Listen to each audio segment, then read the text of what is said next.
A staple in any product photographer's journey is learning how to light bottles because one, they're extremely difficult and provide many unique challenges, and two, they provide really advanced techniques that you need to understand for illuminating certain surfaces, from glossy to back illumination to everything in between. It's an extremely versatile craft to learn. So if you're down for the challenge, we're gonna shoot 2 different bottles today with 2 completely different looks and some really fun techniques that will open up your mind to what's possible with light.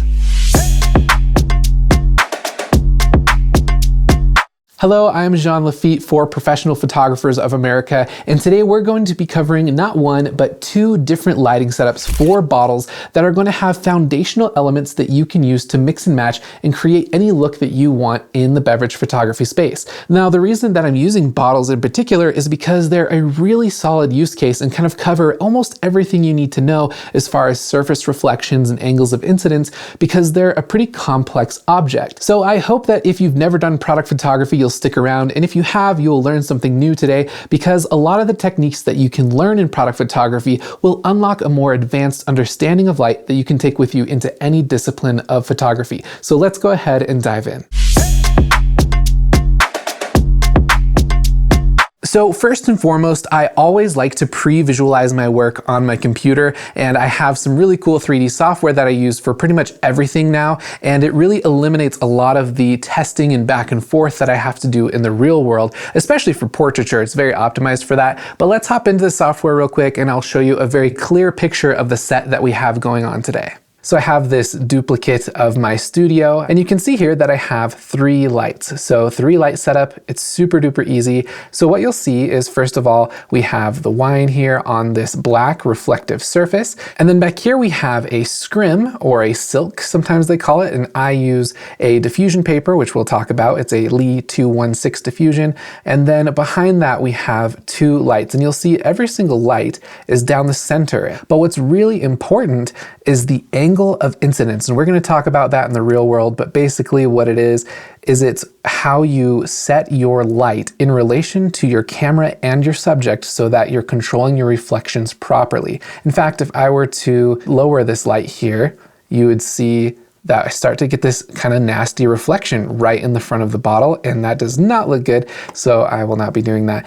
But just as a quick demonstration, that's what would happen. So that's why it's at a very high angle, so that it's not reflecting directly back into the camera. So hopefully that makes sense. So let's hop back to the real world. Okay, so I have my camera tethered into Capture One so that we can preview what's happening in real time. You'll notice right now that the screen is completely pitch black, which is exactly what we want. So if I turn the trigger off, my flash trigger, that will give me a real representation of what the exposure is without flash. So we want to make sure the room is pretty much completely blacked out. There's a couple speculars in there from the video lights, but I'm not too worried about those. So what we're going to do is turn on one light at a time and just go through them and see how it's interacting with the liquid, because that's the most important part. Okay, so I just turned on the modeling lamp for the first light in the background there, and you can see how low it is. I've got it right here, just under waist level. If I moved the scrim up, I could actually show you.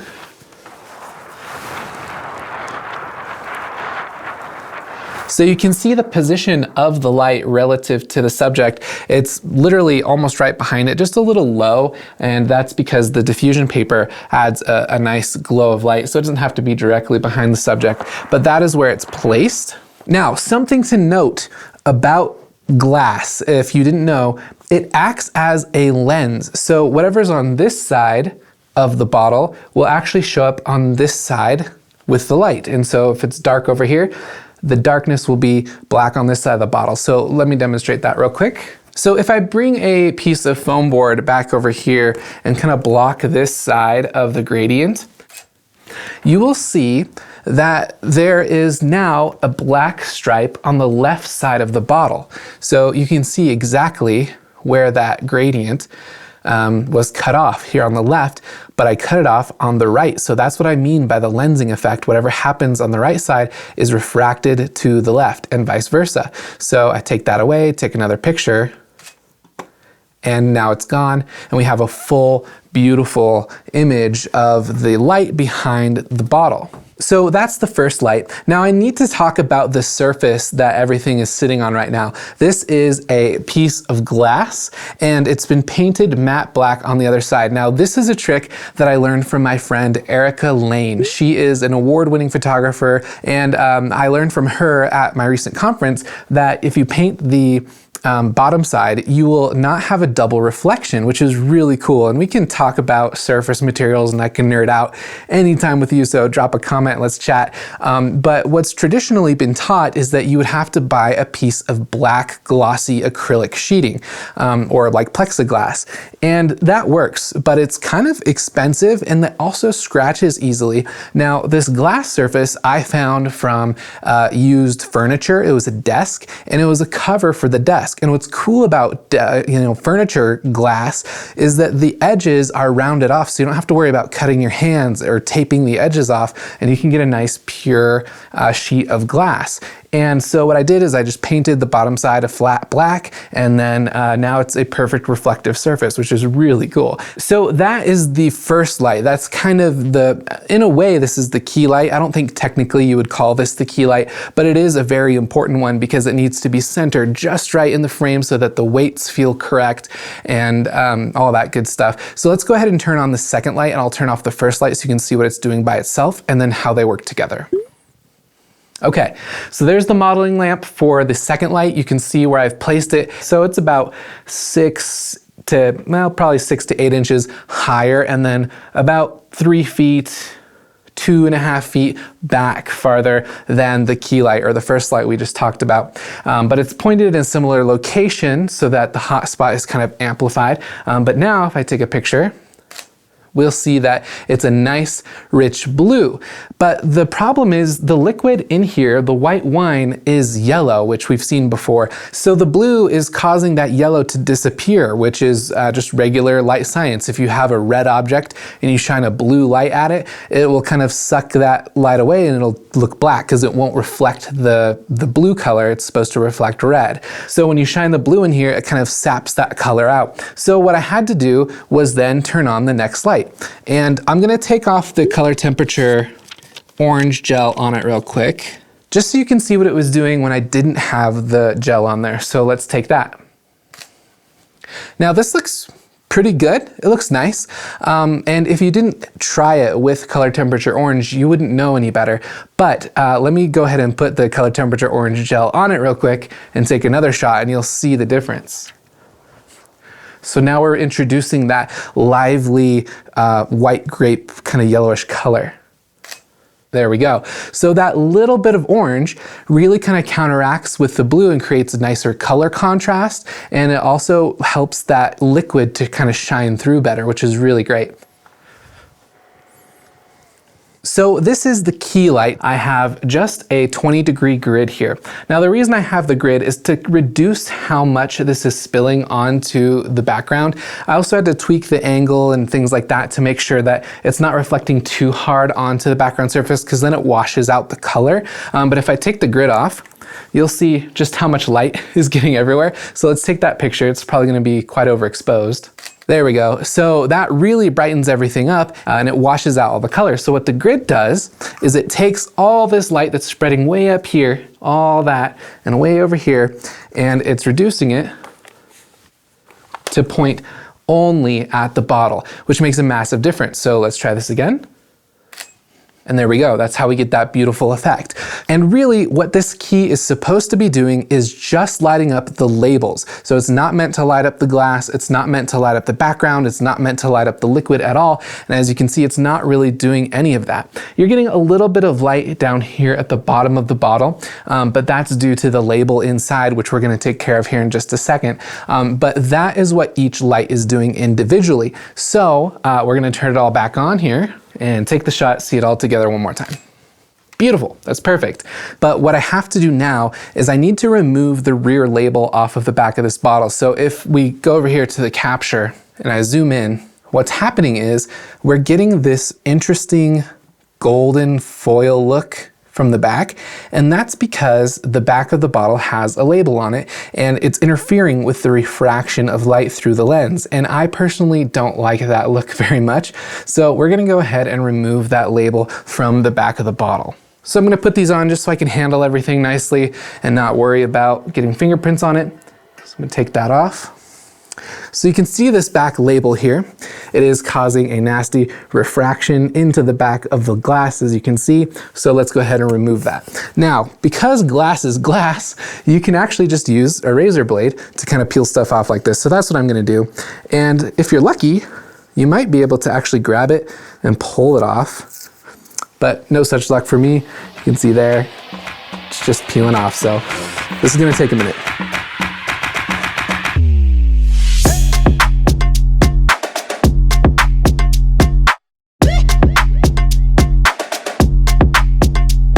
Okay, so we've got most of it off now, but of course there's still residue, and any amount of residue does potentially create issues with the refraction through the lens. So I'm gonna take some solvent, some Goo Gone, and a paper towel and just finish wiping it up. And that, my friends, is looking really good. So much better. And now you can see there's only one label. So let's pop that back on the set where it was and see how it looks. Perfect. Okay, so let's examine what this looks like right now. So I'm gonna hop in here and let's have a look. Yeah, everything's looking really good. I'm getting a slight reflection here, but a lot of that is so easy to remove in Photoshop. It's not worth trying to hunt down and figure out what's causing these reflections.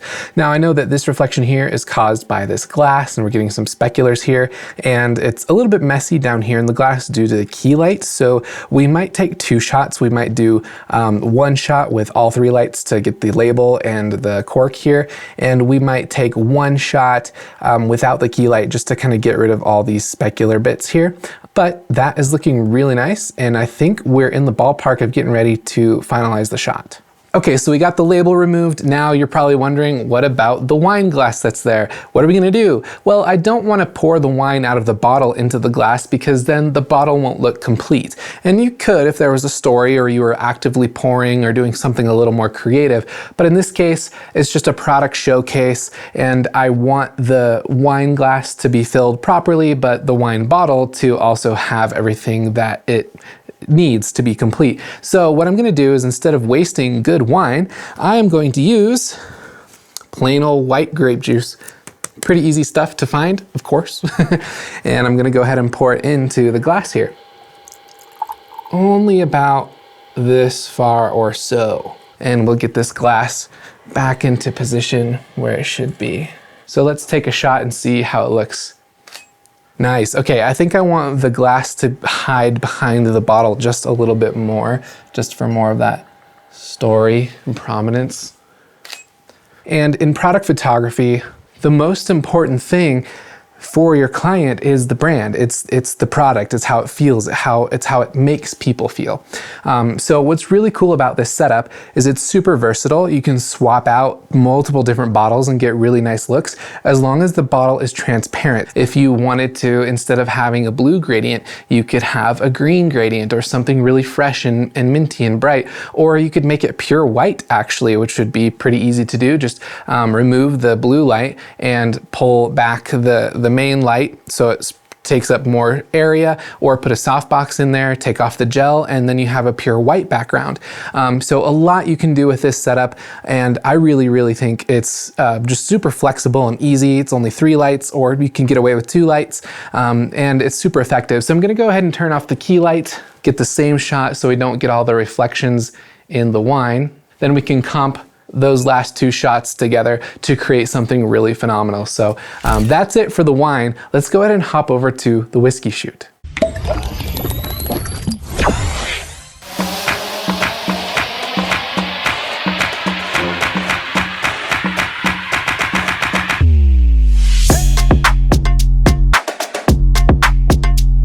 Okay, so we're back in Satellite 3D here, and the main thing with this shot is that I really want it to look like a hero shot. So I have the camera very low at a low angle looking up, and then you'll notice this cool effect to get the line of the horizon to look angled on camera, which is kind of in trend right now, is due to the angle that I have the actual plane of that surface to the camera. So you can see it's at about a 45-degree angle to the camera, and with the camera angled down low, it creates that angle while the object is still able to sit flat on the surface, which is really cool.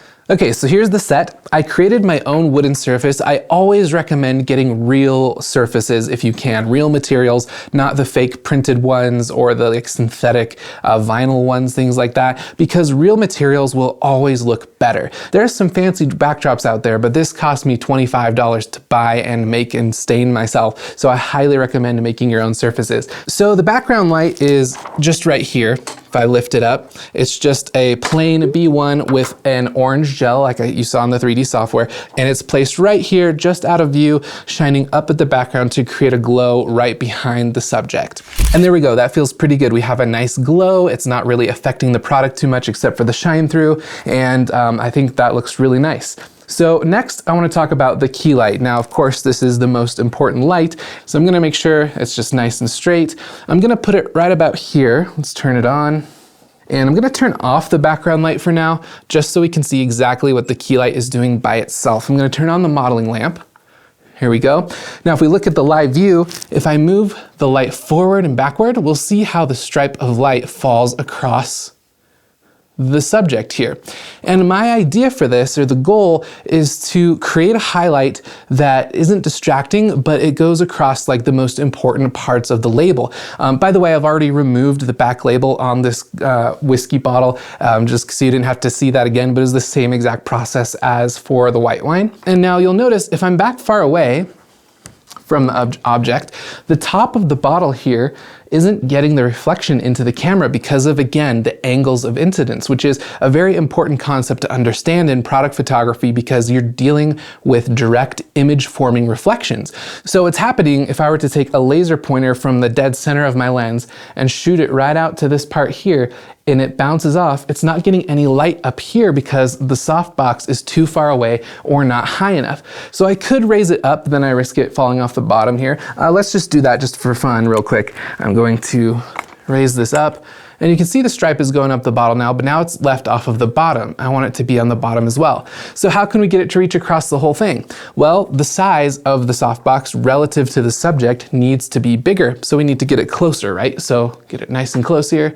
And then as far as the position goes, I want it to kind of come right across the E and the L right after yellow, because that feels about right where this L in landmark is.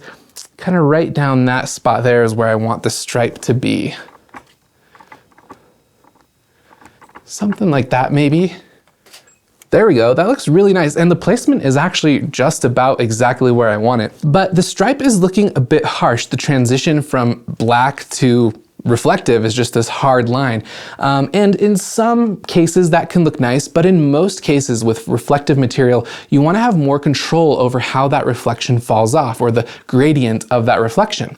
So to do that, we use something called a scrim, or a diffusion material. Now we talked about the scrim in the previous photo, and it does the same exact thing, but with the strip box on the side, we have really, really cool options for controlling how that light hits the bottle and reflects into camera. So let me roll the scrim down here and look in real time as it starts to diffuse and soften that gradient of light on the reflection. How cool is that? So now you can see that the stripe of light is making a nice gradual fall off from light to dark instead of this hard transition. Now shooting through diffusion is going to reduce exposure power, so I'm going to increase the exposure by about 1 stop on this light just to make sure everything's looking nice. And I'm going to go ahead and take another photo and we can compare. So now we have a really beautiful fall off of light to dark because of the way this is looking. And you can see hopefully from this angle how it looks to the bottle. It's this really nice fall off, but still a tall strip box looking shape. Now we can control this really easily by moving the light in or out. So I'm gonna go ahead and pull it away, and you'll see even if I pull it away just a couple of inches, what's gonna happen. just like this. Now, if I compare the shot from before to now, we're gonna get a wider fall off of light. So let's take that. And that's looking really good too. So what I'm gonna do is try to keep the left edge of the light in the same position here, but I'm going to feather the light forward so it falls across the scrim a little more gradually to the front. So let me turn it about like this, and I'm going to press the softbox into the scrim to get it nice and close for that hard edge. But now you can see that the fall off of light is coming this way. So if you look at this side, you can see, once it settles from the wind, we have a hard edge in the back and it's falling off smoothly to the front. So let's take this picture and see how it looks.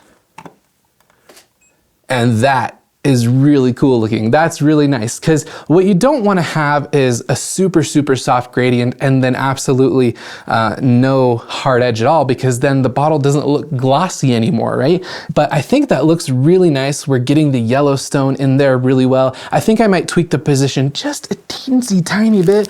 I'm going to pull it forward just a little bit more and pull it away from the scrim, just so that the edge isn't super hard, but it's still pretty crisp.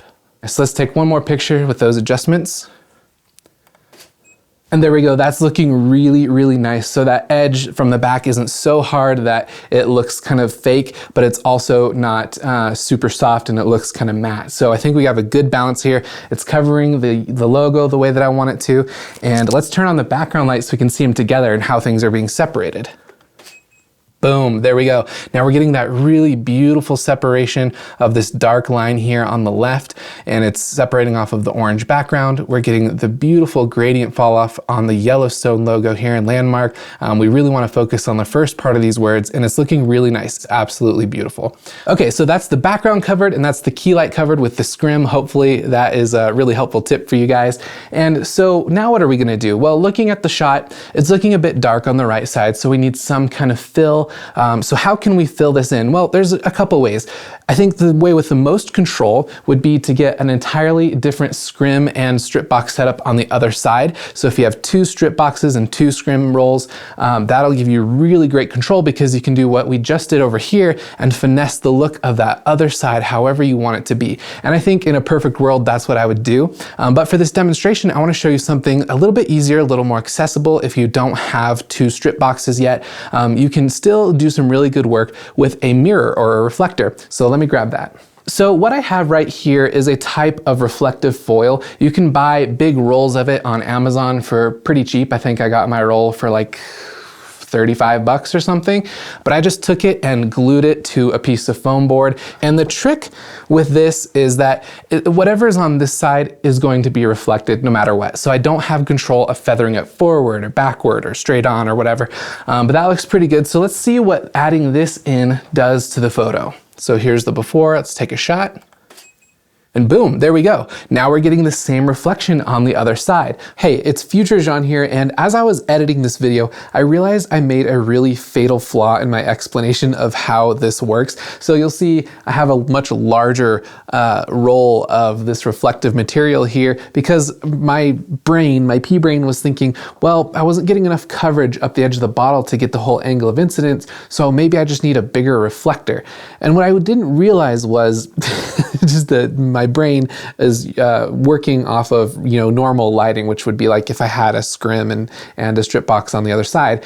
But what's happening is, because it's a reflector, no matter how big I get the reflector, the light source isn't changing size in comparison to the subject. So this is still the light source, right? That's not, and no matter what I do, if this was a massive roll, which it kind of is, or a really small one, as long as it's not too small, it's not going to show a bigger light source because obviously my brain was just gone. So that's what's happening. And I'm going to jump ahead and just show you the results with where it is. But the way to actually get the coverage better would have been to take the original mirror and just get it really close as possible to the subject, so that I could maximize the coverage of this softbox. So these are the things that we struggle with in product photography. There's a lot of problem solving and a lot of really silly issues like that, where my brain just wasn't comprehending what was actually going on. And so I spent way too long trying to fix a problem that didn't exist. So I just wanted to jump in and tell you that's what happened. Let's go ahead and continue on through the rest of this tutorial.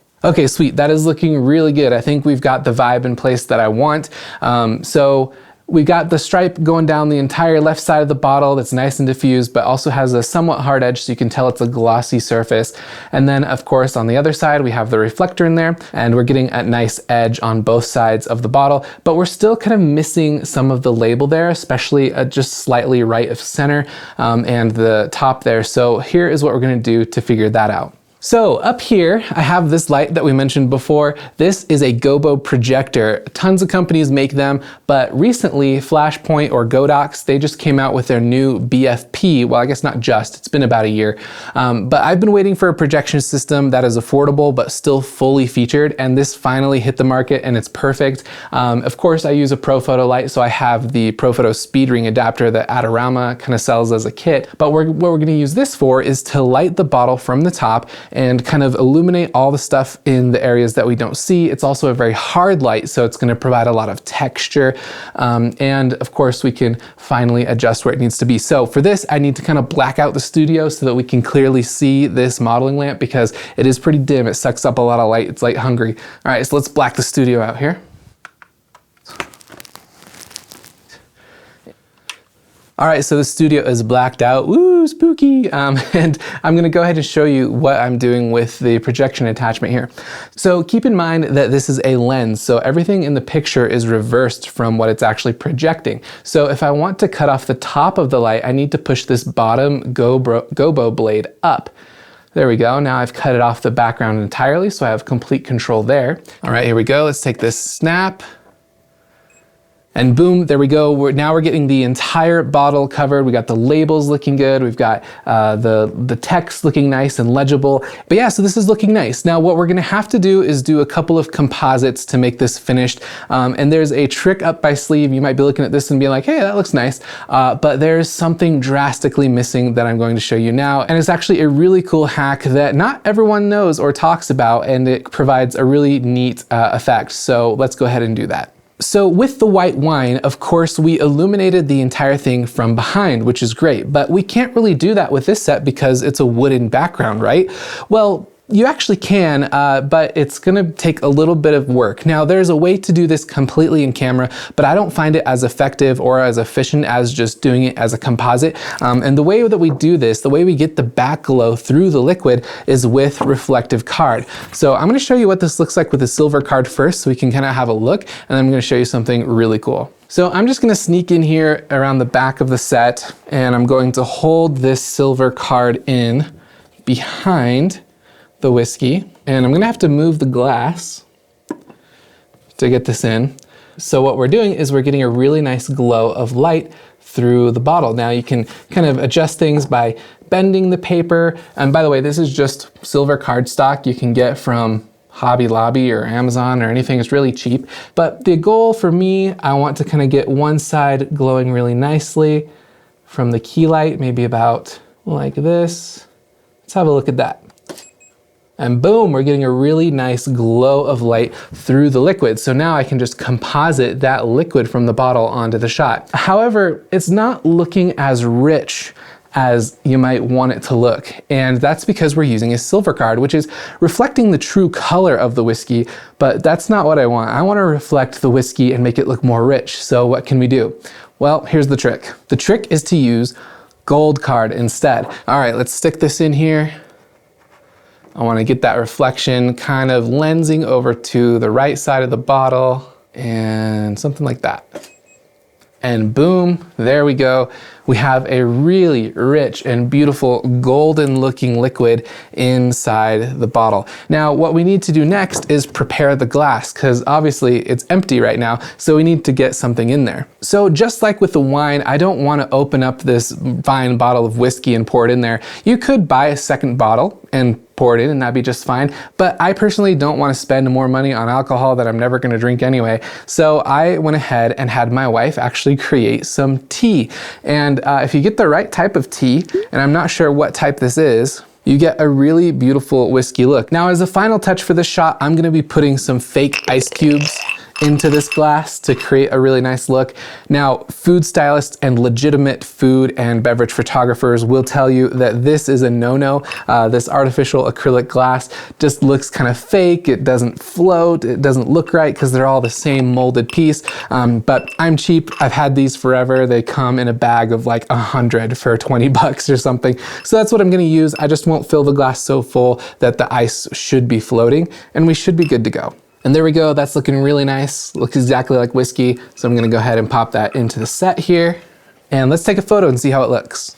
And there we go, it looks really, really good, just like the other whiskey. So now what I'm gonna do is do the composite. So we have the base shot here with the labels and everything going. And now what I'm gonna do is turn off the gobo so that we're not getting those hot speculars, and then get the gold card behind both the bottle and the glass, and we can composite those together into the final shot. Now at this point, it's really crucial to not bump your camera stand like I've been walking around it and kicking it and stuff. And so hopefully I don't do that for this, but that's the base shot. Now I might have to move the whiskey glass and composite it in separately, but it shouldn't affect it too much. We'll see how it goes. But first I wanna get that glow perfect in the whiskey. So I'm gonna pull the whiskey glass out of the way, get the gold card in here, and I'm going to play with the position of this until I get it looking exactly how I want it to look.